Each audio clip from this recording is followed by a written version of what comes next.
Hey everybody, we're going to do straight line graphs today. Equations of a straight line, the midpoint, perpendicular lines, and all that nice fun stuff. Hard here only. So you can sit back, relax, get your cup of tea, get your notebook and pen, and work away. Okay, first thing I'm going to do is going to explain. I do a slight recap of what we did last year in the NICATs. So what does the equation of a straight line actually mean? So the equation of a straight line is just a way of describing the relationship between the x coordinates and the y coordinates that lie on that line. And if there are the x coordinate and the y coordinates satisfy that relationship, then they lie on the line. If they don't, they don't. If they don't satisfy that relationship, then they don't lie on that line. Okay, for instance, y equals 2x minus 1 is the equation of a straight line. This says that the relationship between all the x coordinates and the y coordinates is such that you get your x coordinate, multiply it by 2, subtract 1, and you get your y coordinate. So if a pair of coordinates has this relationship such as 5, 9, so if I take the x coordinate 5, multiply it by 2, I will get 10, and I take away 1, I'll get 9. So those two coordinates satisfy that relationship, so they lie on the line. However, something like 3, 2, well, 3 times 2 is 6, and if I take a 1, that would give me 5. 3 5's in the line, but 3 2 isn't. And in general, straight line equations are of the form y equals mx plus c. If I flick back to the one there, that's y equals 2x minus 1. The m and the c just represent numbers. And the numbers represent different things. But what does the m represent of the value of the x? This tells you the gradient of the steepness of the line. So the bigger the number, the steeper the line. So if m is equal to 2, that's not as steep as a line of, say, y equal to 4, or m equal to 4, sorry. So a 4x line is a steeper line than a 2x line. And if the number is positive, the line slopes up to the right. We'll see examples of this in a second. And if it's negative, it slopes down to the right. Important to know the parallel lines have the same gradient. So if two lines have the same gradient, or the same value of m, or the same value of x, then those lines are parallel and will never meet.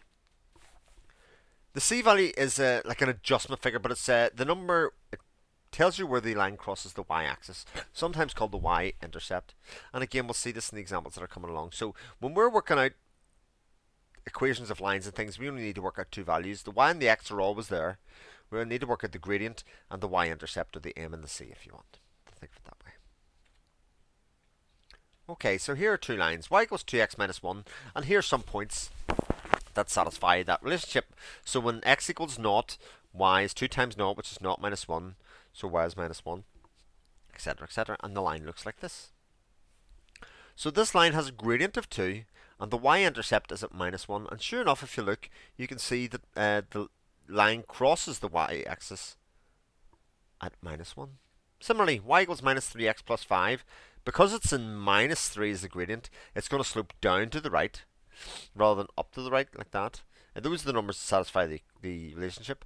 And sure enough, it crosses the line at plus 5. With the plus 5s there.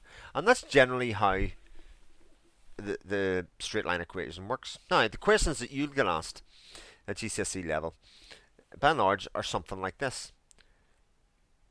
We're going to work out the equation of a line from 2 points. So when given 2 points that lie on a line, we can work out the equation of a line. Remember, we only have to work out the y-intercept and the gradient. So if I give you the points, for example, of 3, 4, minus 1, minus 4, we can work out both the gradient and intercept, and hence the equation of the line. So let's go for it. Let's get started. There are 2 points, 3, 4, and minus 1, minus 4. Excited yet?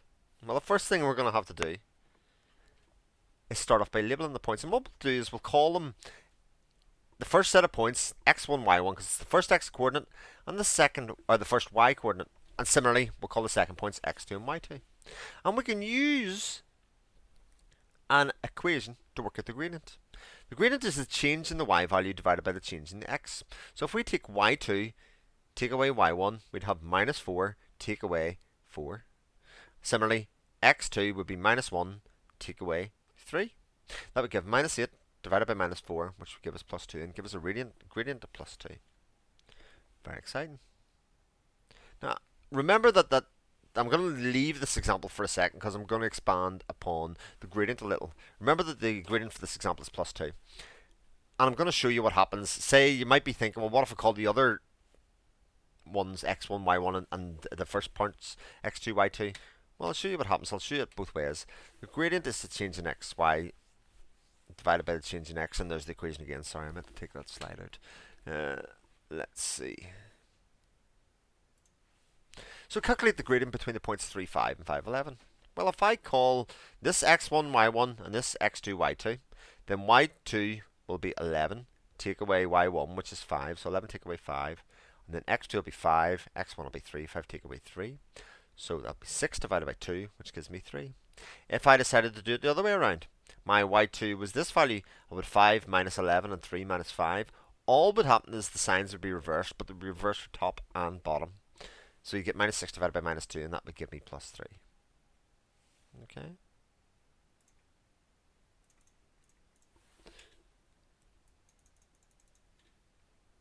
And similarly, if we take do another example, 3, 1 and 6, 11, I'll show you both ways that happens. So you've got minus 11 minus 1 gives me minus 12, and then 6 minus 3 gives me 3. Minus 12 divided by 3 is minus 4. The thing to be careful of is if you've got 1 minus 11, that minus becomes a plus, so it becomes 12, and 3 minus 6 is minus 3. We still get minus 4. Okay. So remember back to your original question. Oh, we don't even need to go there now. Calculate the gradient for the following points. So I give you these two sets of points. What are the gradient for both? You can pause the video and then go on. So the answers are 5, minus 2, 7, and the third. And you can get fractional answers in your question. So now we can go back to the original question where our gradient was plus 2 and we were working out the equation of the line. Remember the equation of a line was y equals mx plus c. Well, we worked out the value of the gradient of the m to be 2 in that previous question, so this would become y equals 2x plus c. And what we're going to do is we're going to substitute one of the points that we had at the start in. I'm going to take the point 3, 4. So where x is equal to 3, y equal to 4, we can put those in the equation and solve for c. So that'll be 4 equals 2 times 3 plus c. Putting in y equal to 4 and x equal to 3. That'll be 4 equals 6 plus c. Moving the 6 over to the other side becomes a minus 6. And you get c equals minus 2. So the equation of the line is y equals 2x minus 2. And that's the final answer for those 2 points. Let's give 3 for you to try. What is the equation for the line that passes through 3, 4 and 5, 8? The line that passes through, equation of the line that passes through 4, 5 and 8, 3, and 1, 2 and 5, 10. Pause the video. And the answers are as follows. Y equals 2x minus 2, y equals minus a half x plus 7, and y equals 2x. And I hope you got those, and if you didn't, you can bring them into class. The next thing we could get asked is finding the midpoint of the line, and it's not that dissimilar from finding the gradient of the gradient equation. In this case, all you're going to do, and you might have been able to work this out yourself, is take your 2x coordinates, divide them by 2, take your 2y coordinates and divide them by 2. Quite straightforward. So if I'm trying to find out the midpoint of the line segment between 2, 3 and 5, 9, and the reason we call it a line segment is because lines continue as far on to the left and down as they do up and to the right. So we're going to take a section of the line called the line segment between those 2 points, and we're going to find out what the midpoint is between them. So x1, y1, x2, y2. The 2x coordinates we add together, 5 and 2. Divide those by 2, so 7 and 2 divided by 2 gives us 3.5. And then 9 and 3 divided by 2 gives us 6. And that's just the midpoint. Quite straightforward. Last but not least is perpendicular lines that are lines that cross at right angles.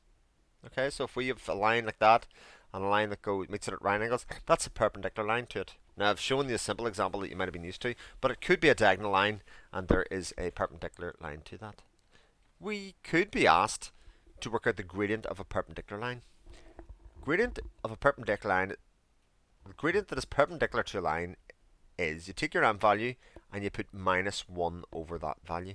So if I asked you to find the gradient of our line perpendicular to the one that has a gradient of 4, something like y equals 4x plus 1, I take the value of the 4 and put it over 1 and put a minus sign in front of it, and it's minus a quarter. How do we use this? Well, I'll give you an example. Find the equation of a line perpendicular to y equals minus a third x minus 2 that passes through the point 2, 1. And this would be quite a difficult question, obviously. So the gradient of the line that we've been given is minus a third from there. If we're going to work out the gradient of a line that's perpendicular to that, that's minus 1 over m, minus 1 over a third, and you can stick it into your calculator if you want. You would get plus 3. Okay, 1 divided by a third. When you stick 1 over a number, you flip it upside down, so that becomes 3 over 1, and then we're going to multiply it by minus 1, so that make it a plus. That gives me plus 3. The equation of the line perpendicular is the same as every other one, so it's y equals mx plus c. So that'd be y equals 3x plus c. And then you do the same thing as you did before. You would substitute in your value for 2 to be x and y to be 11. Substitute them into your equation and you get c equal to 5. So y will equal 3x plus 5. And that is straight line equations. Practice them in class on Tuesday. We'll see how we go, and then we'll see how this all applies to inequalities that we were doing the week before. Very exciting, very fun, I'm sure you'll agree. And I'll see you then. Any questions, you can let me know. Okay, see you later. Bye.